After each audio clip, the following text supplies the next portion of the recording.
여러분께서는 지금 경제학자 곽수종이 보는 새로운 시사, 곽수종의 뉴스 정면 승부와 함께하고 계십니다.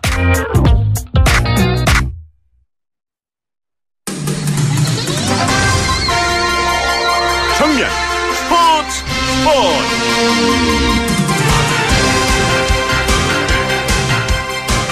네, 오늘 하루 동안 있었던 스포츠 소식 정리해서 알려드리겠습니다. 스포츠 정면 승부 중앙일보 박민 기자입니다. 안녕하세요. 네, 안녕하세요. 아침에 우리 한국 여성의 우수성을 또 한 번 증명했습니다. 네, 맞습니다. 25살 재미동포 데니얼 강 선수가 오늘 미국에서 열린 LPGA 투어 KPMG 여자 PGA 챔피언십에서 우승을 차지했는데요. 최종 4라운드에서 3언더파를 치면서 최종 합계 13언더파로 정상에 올랐습니다. 예. 상당히 뭐라 그럴까요? 신인 같기도 하고 이름을 들어보지 못한 선수예요. 네, 우리나라에는 아직 잘 알려지지는 않았는데요. 한국계 부모님 밑에서 태어나서 또 4살까지 부산에서 자라면서 또 부산 사투리를 유창하게 사용하고요. 또 2012년에 LPGA 투어에 데뷔했지만 또 그동안 우승은 없었는데 무려 144번째 대회 만에 첫 우승을 차지했습니다. 예, 많은 청취자분들이 KPMG가 뭐 하는 회사냐 싶으실 건데 상당히 유명한 회계법인이라고 이해하시면 될 것 같아요. 그죠?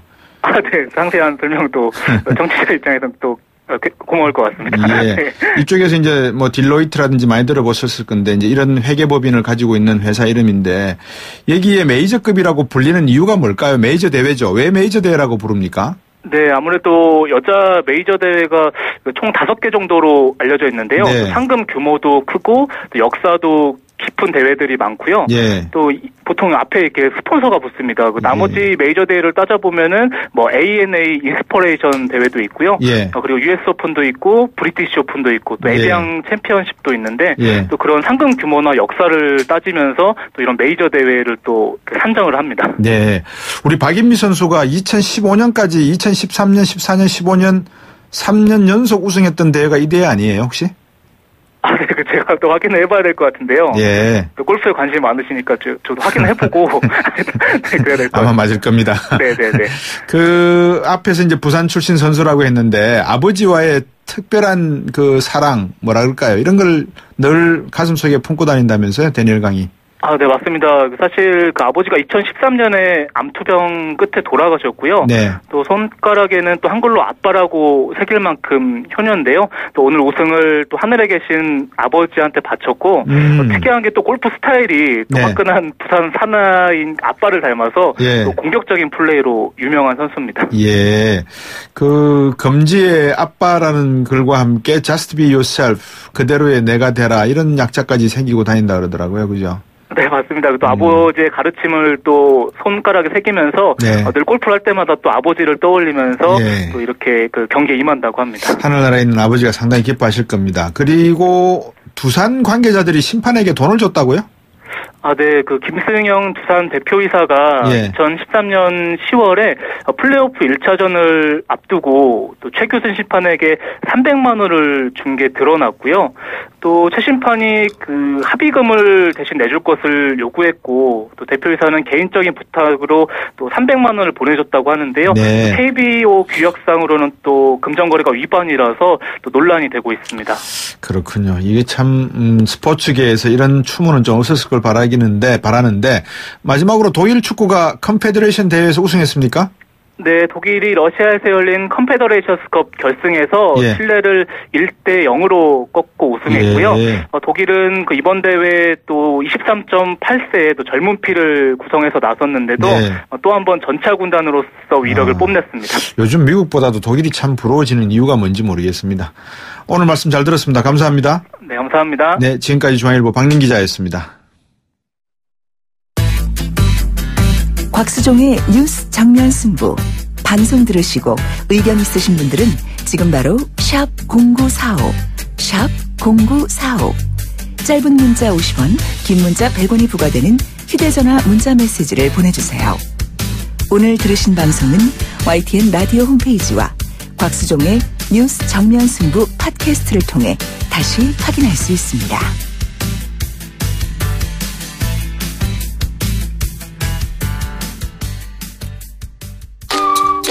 청소 끝. 칠 외치는 그날까지 리빌딩 코리아.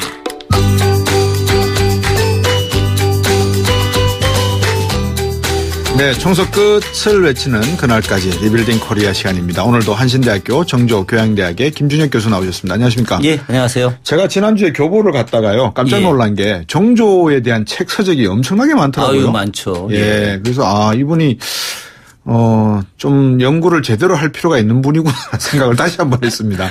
예. 예. 뭐 어쨌든 그 조선시대 개혁의 상징이기도 하고 예. 또 유민의 상징이기도 하고 또 드라마틱하지 않습니까? 삶 그렇죠. 자체가. 그렇죠. 그러다 보니까 어쨌든 정조와 관련된 다양한 책들이 많을 수밖에 없죠.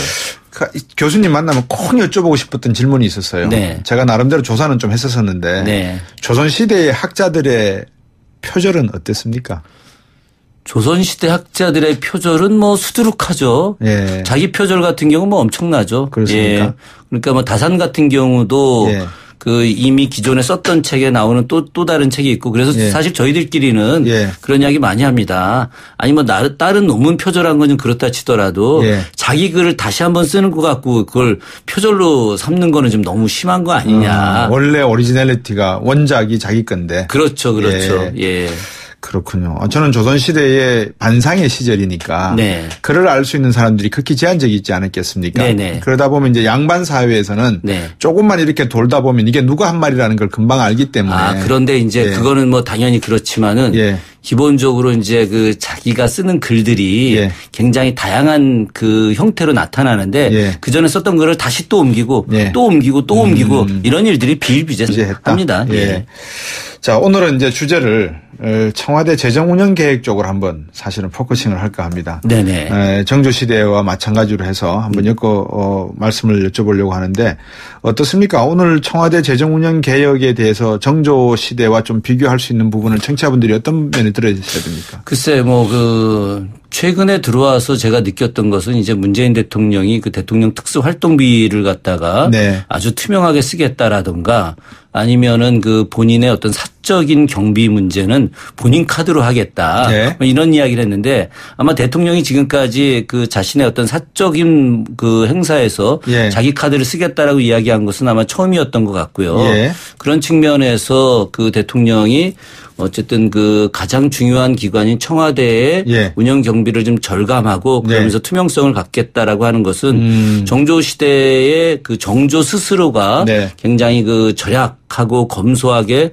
행동을 하면서 그래서 왕실 재정을 갖다 투명하게 하고 예. 어떤 그 왕실 종친들의 잘못된 점들을 갖다가 막아내려고 하는 노력들을 갖다가 충분히 이렇게 그 연상돼서 비교될 수 있고 또 그런 모습들을 갖다가 네. 올바르게 계승하려고 하는 의지. 물론 이제 그 청와대가 뭐 정조 때 이렇게까지 절검했는지에 대한 내용을 알지는 못할지 모르겠지만 상당히 유사한 내용이라고 저는 좀 생각을 합니다. 근데 이제 개인적으로 사드도 그렇고요. 네네. 그다음에 문재인 대통령의 특별 활동비에 대한 언급도 그렇고 사실은 이거는 솔선수범하는 거고 상징성이 있는 거거든요. 그렇죠. 그 자체에. 네. 근데 많은 분들이 착각하는 게 문재인 대통령이 잘난 척 하려고 저러는가라고 오해하는 분들이 상당히 많으세요. 네. 그게 아니고 예. 문재인 대통령이 그것을 줄임으로 해서 정부 각 부처와 주요 노블레스들이 네. 일차를 좀 따라서 해줬으면 좋겠다는 네. 그런 내용 아니겠어요? 저는 지금 말씀하신 대로 그게 제일 핵심일 예. 거라고 생각을 합니다. 실제 정조 같은 경우도 이제 본인이 굉장히 그 절약하고 검소해야 하는 것들 네. 이런 것들이 본인이 이제 원래 천성이 이제 그렇기도 하겠지만은 저는 이제 문재인 대통령도 천성이 그럴 거라고 좀 생각을 합니다. 네. 그러나 이제 정조가 스스로 그렇게 모습을 보임으로써 네. 왕실에 있는 모든 사람들 그리고 네. 당시에도 중요 부처에 있는 모든 고위 관료들 네. 또 부처 자체가 네. 다 절검을 하면서 국가 예산을 갖다가 이렇게 네. 안정시키고 그런 예산을 갖다가 네. 이제 민생으로 예. 활용할 수 있다라고 하는 것들 예. 실제 정도는 그렇게 했고요. 네. 아마 지금 문재인 대통령도 아마 그럴 거라고 저는 생각을 합니다. 그러려면 예산에 있어서 네. 절약한 부분에 대해서 조선시대에서 야 너는 이거 참 절약 잘했다. 넌 판서에서 네. 정일품으로 그냥 승격해라. 이런 식으로 상이나 포상을 내린 적은 없습니까? 아니 그런 경우들은 분명히 존재를 하죠. 예. 뭐 조선시대가 예. 우리가 생각할 때는 이제 전근대 시대이기 때문에 예. 뭐 이렇게 좀 주먹구구식으로 하지 않았을까 않을까 그렇게 생각하지만 네. 거기도 뭐 아주 지금처럼 2호 예병 형공 네. 철저하게 이제 부서를 나누고 그 부서 속에서 이제 그 시스템대로 운영이 되는 것들이죠. 예. 그런 측면에서 예전에도 이제 다산의 목민심서 내용을 보면은 예. 바로 이제 예산을 절감을 하게 되면 예. 그 절감된 내용에 대해서 요즘으로 치게 되면 인센티브 제도 예. 이런 것을 이제 마땅히 주어야 한다. 그런데 다산의 그 이야기는 실제 반계 유영원의 이야기에 나오는 거거든요. 네. 반계 수록은 이제 크게 그 이전과 군정 예. 그러니까 그 정부 조직 개편 내용하고 예. 그리고 군사제도의 개혁 이 두 가지가 이 반계 수록의 핵심인데 네. 그 반계 수록에도 보게 되면은 이제 인센티브 제도에 대한 내용들이 나오고 그와 네. 관련해서 이제 승진 같은 것들도 당연히 이제 시키는 것이고 네. 그런 부분을 이제 영조가 반계 수록을 따라 하거든요. 예. 그러니까 정조 같은 경우도 이제 그런 그 일들을 이제 보고 배웠죠, 당연히. 예. 그러면 정조 시대의 왕실 재정 운영에 대해서 교수님께서 잠깐 한번 정조가 검소하게 실천하신 내용들을 한번 좀 설명해 주시죠. 글쎄 일단 좀 뭐 파격적이긴 한데 네. 그게 이제 본인에 대한 내용이 하나가 있고 예. 아니면 이제 또 그 왕실 전체 전반에 대한 내용이 네. 이제 하나가 있는데 네. 일단 기본적으로 이제 그 정조에 대해서 우리가 무명옷을 입은 군주다 보통 이렇게 이야기를 합니다. 예. 조선시대 때 이제 무명옷을 입은 군주다라고 이야기하는 분이 이제 두 분이 계시는데 예. 한 분이 이제 영조고 영조. 한 분이 이제 정조예요. 예. 그런데 이제 정조는 좀 독특한 게 제가 이제 정조대왕 돌아가시고 나서 대제학이었던 이만수가 쓴 행장을 좀 읽어보니까 네. 매우 특이한 대목이 나오더라고요. 손대왕께서는 예. 옷을 늘 빨아 입으시고 어허. 옷이 해지면 꼬매 입었다 이런 대목이 나옵니다. 예. 특히나 이제 그 정조가 예. 이 무릎을 꿇고 늘 많이 살았어요. 예. 어린 시절부터 할아버지 밑에서 예. 이렇게 좀 공손하게 앉아서 공부하는 것이 무릎을 꿇고 하다 보니까 몸에 배버린 거예요. 예. 왕 되고 나서도 계속 무릎 꿇고 있는 거죠. 이제 그게 본인은 더 편하니까. 그러다 보니까 이제 무릎이 해지고 예. 버선 끝이 해지는 거예요. 예. 그걸 늘 이제 꼬매에 입었다라고 하는 것이 이제 네. 실록 기록에 나오는데 그럴 정도로 이제 굉장히 검소했던 거죠. 그러니까 네. 나머지 고위 관료들 같은 경우도 막 비단옷 입고 화려하게 입고 다닐 수 없지 않겠습니까? 네. 그렇죠? 네. 그러면서 정조가 나에게는 비단옷은 뭐 세 벌밖에 없었다. 네. 그래서 뭐 의식을 할 때 종묘대제, 석전대제 할 때 입는 뭐 구장복이라든가 네. 아니면 평상시 입었던 골룡포, 강사포 이런 이제 국왕 상징 옷 이것은 이제 비단으로 하는데 네. 나머지 일상복은 모두가 다 이제 무명옷으로 입었다. 뭐 네. 이런 정도 이야기. 예. 사실은 그 국왕이 하기가 굉장히 힘든 건데 네. 그렇게 실천을 했고 매우 독특한 것은 이제 왕이 되고 나서 아마 왕실 재정을 절감하기 위한 특단의 조치를 내렸는지는 모르겠는데 네. 본인이 정확하게 즉위하고 6일 뒤에 네. 조선 관료들 모아놓고 선언을 해요. 나는 이제 하루에 2끼만 먹겠다. 예. 그리고 한 끼당 반찬 3가지 이상을 먹지 않겠다. 예. 이렇게 이야기하죠. 원래 이제 그 국왕이 먹는 밥을 수라라고 하는데 예, 수라는 이제 밥이 2개예요. 흰쌀밥하고 팥밥이 있고 반찬은 11가지가 있고 국이 있는 요 시스템이 이제 네, 그 수라인데 수라. 예. 이런 것들을 마련하기 위해서는 굉장히 많은 지방에서 뭐 꽁도 특산물. 바쳐야 되고 특산물도 바쳐야 예. 되고 하는데 이런 것들이 이제 백성들에게도 곤혹스러운 일이고 네. 또 비용도 또 많이 들어가는 일이기도 하고 또 반찬 만드는 사람도 힘들고 그래서 깔끔하게 3가지 먹겠다 이제 이렇게 이야기하고 그걸 제위 내내 실천을 하죠. 네. 근데 이런 이제 개인적인 측면에서의 어떤 그 검소함 절검들이 있는 반면에 이제 그 왕실 전체를 보게 되면 네. 아주 그 놀라운 일이 그 내시하고 국녀수를 3분의 1로 줄여버립니다. 예. 보통 이제 내시가 경국대전에 보게 되면 이제 그 80명 그리고 네. 국녀들은 이제 600명 이렇게 되어 있는데 예. 실제로는 이제 그 국녀들이 한 뭐 800명 가까이 됐고 예. 내시가 한 100명 정도가 있었는데 예. 이 숫자를 3분의 1로 줄여버리는 거죠. 예. 그러면 이제 본인한테는 좀 피곤할지 모르겠지만은 예. 그러나 전체적으로 이들에게 들어가는 경비가 확 줄어드는 거예요. 네. 그래서 그 상궁들 예. 궁녀들 중에 상궁들은 이제 보통 그 정승급 월급을 받고 네. 정육품 라인들 일반 궁녀들은 판서급 급여를 받는 거예요. 예. 이거 뭐 상당한 급여입니다. 그래서 그렇겠네요. 그 왕실 재산이 따로 있는데 왕실 재산은 별도로 하지만은 예. 왕실 운영 경비에서 예. 가장 많이 지출되는 것이 바로 궁녀들의 인건비. 급여하고 궁녀들이 이제 놀이객 뭐 비용 또 이제 옷감 뭐 이런 부분들이거든요. 그러니까 재밌네요. 이제 이 부분들을 갖다가 확 줄여버리니까 이제 왕실 재정이 굉장히 탄탄해지고 그래서 그런 부분들 속에서 이제 뭐 정승들이라든가 정승의 아내라든가 아니면 나머지 관료들도 이제 다들 절검을 할 수밖에 없는 것들이죠. 예, 그건 새롭게 알았던 사실인데요. 궁녀 나인들도 월급을 받았다. 그렇죠. 상당히 재밌는 내용이에요. 사실은 이제 궁녀들 같은 경우는 이게 이제 자기가 입궁을 하지 않습니까? 입궁을 하다가 자기가 모시던 분이 돌아가시면은 3년상 마치고 무조건 퇴거리예요. 요즘으로 치게 되면 명예퇴직입니다. 그래서 본인들이 명예퇴직하고 나가서 살아가기 위해서 연금이 있어야 되겠네요. 그렇죠. 자기들이 받은 월급을 철저하게 모으는 거예요. 그래서 조선시대 때 이제 가난한 사람들이 경제적으로 살기 위해서 그 딸을 궁녀로 보내는 일들이 비일비재했고 그래서 이제 상궁들이 또 뇌물 받아가면서 궁녀 채용해주고 막 그렇겠죠.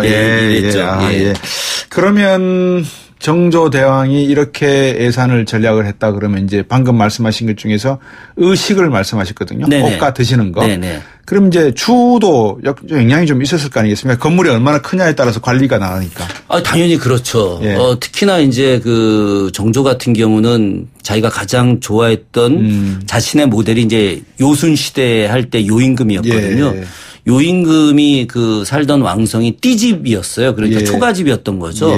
그래서 그런 그 크고 화려한 것보다는 띠집에 살더라도 정치를 잘하는 것이 더 중요하다. 이런 판단을 이런 생각을 늘 이제 하셨던 거죠. 그래서 그랬는지는 잘 모르겠지만 지금도 이제 그 정조의 전각은 그대로 남아 있습니다. 창경궁 영춘원이라고 해서 창경궁 이제 그 문을 이제 들어가서 오른쪽으로 홍화문을 들어가자마자 오른쪽으로 쭉 나가면 이제 거기에 이제 월근문이라고 하는 문이 있는데 월근문 옆에 아주 작은 전각으로 영춘원이라고 있습니다. 근데 아마도 이제 그 뭐 궁궐 정비하는 과정에서 단청을 지금 칠했는지 모르겠는데 지금 단청이 돼 있는데 실제 정조가 그 제위하면서 영춘원에 머물 때는 단청이 칠해져 있지 않았었습니다. 그래서 신하들이 늘 이야기하는 거예요. 전하, 일국의 국왕으로 어찌 단청도 칠하지 않은 이런 누추한 집에서 거처하십니까? 뭐 이러면서 이야기했는데 정조가 하여튼 나는 그래도 여기가 좋다. 그렇게 말씀하셨고 비가 오면은 이제 비가 자주 들어오는 거예요. 이제 기와가 제대로 안 됐는지 뭐 벽이 샜는지 그래서 이제 빗물이 들어오게 되면 아무래도 벽지가 이렇게 그 빗물에 젖다 보니까 곰팡이도 나고 그러면 이제 또 새로 도배하려고 하면 아이고 머지않아 또 이렇게 셀지도 모르는데 도배하지 마라 나이 곰팡이 참을 수 있다. 뭐 그렇게 이야기하시면서 생활하시고 특히나 이제 놀라웠던 거는 제가 이렇게까지 했나 싶었는데 보통 이제 바닥에 고급 바닥 장지를 깔아요. 네, 정조 같은 경우는 그렇게 하지 말고 이 냇가에서 있는 부들이라고 소세지처럼 생긴 게 있어요. 이렇게 그래서 그 부들을 갖다가 이렇게 엮어가지고 돗자리처럼 만들어서 그 위에서 이제 사셨죠. 그래서 신하들이 제발 저 부들 저건 하지 마라. 왜냐하면 일국의 국왕이 어떻게 그렇게 하냐. 좋은 이불도 깔아야 되고 막 해야 되는데 전하 너무하신 거 아니냐 그러면 나는 이게 좋다. 뭐 이제 이런 거죠. 참 이해가 되면서도 안 되는 그만큼 어떤 그 뭐랄까 백성들의 어떤 세금 내기 백성들의 생활 자체가 좀 어려워서 그랬습니까? 왜 그러셨습니까? 그거는 다 그럴 수밖에 없었죠. 왜 그러냐면은 우리가 그냥 영정조 시대하면 굉장히 그 경제적으로 풍요로운 시대라고 많이 생각을 해요. 그렇죠. 우리한테 그 들어가 있는 생각은 영정조 시대를 문예부흥의 시다. 르네상스 시대 뭐 이렇게 하기 때문에 특히나 영조 정조가 이 영명한 군주 이런 평가가 있기 때문에 그렇죠. 그런데 실제로 영조 시대 제위 52년 중에 40년이 금주령 시대예요. 그러니까 기후 문제. 그러니까 가뭄과 홍수가 연이어서 기후가 굉장히 안 좋았고 정조 때도 마찬가지로 기후가 별로 안 좋았어요. 그러다 보니까 경제적으로 어려웠거든요. 초반에. 그래서 정조가 그런 어려움을 극복하기 위한 경제정책을 지난번에도 얘기했지만 뭐 자유상업제도도 쓰고 우리가 다음에 이제 농업제도 이야기하려고 하고 있는데 이제 그런 부분 속에서 저수지 만들고 어쨌든 국영농장 공동노동할 수 있게 만들면서 일자리 창출하려고 굉장히 노력을 많이 하거든요. 정조 정조시대의 굉장히 핵심적인 내용이 이제 일자리 창출들인데 예. 아무리 그렇다 하더라도 기본적으로 조선시대 때 경제가 정조시대 그 기후가 안 좋다 보니까 네네네. 어려운 삶 속에 백성들이 많이 있었고 그런 백성들과 함께 하겠다라고 하는 의지들 네. 그래서 백성에게 국왕 나도 이렇게 살고 있고 그래서 우리가 함께 헤쳐나가자라고 하는 메시지를 늘 주려고 하셨던 예. 거죠. 정조대왕의 새로운 모습을 알아가는 가운데 오늘 느낀 메시지는 국민 속으로라는 것 같습니다. 일개 국왕이 아니죠. 대국왕께서 일개 국민들, 백성들 속으로 들어간다는 게 쉽지 않았을 것 같습니다. 시기와 질투도 극복하는 내용도 있었을 거예요. 다음 주에 대해서 또 재밌는 이야기 한번 들어보겠습니다. 감사합니다. 예, 고맙습니다. 예, 한신대학교 정조교양대학 김준혁 교수였습니다. YTN 뉴스 FM 뉴스 정면 승부 준비한 내용 여기까지입니다. 강원도까지 가는 길이 좀 많이 걸렸다 그러죠. 주말에. 저희 방송에서도 1시간 30분이라는 말씀을 드렸는데 이해하시고요. 저는 내일 또 다시 뵙겠습니다. 날씨가 우중충하니까 운전 조심하십시오. 고맙습니다. 곽수영이었습니다.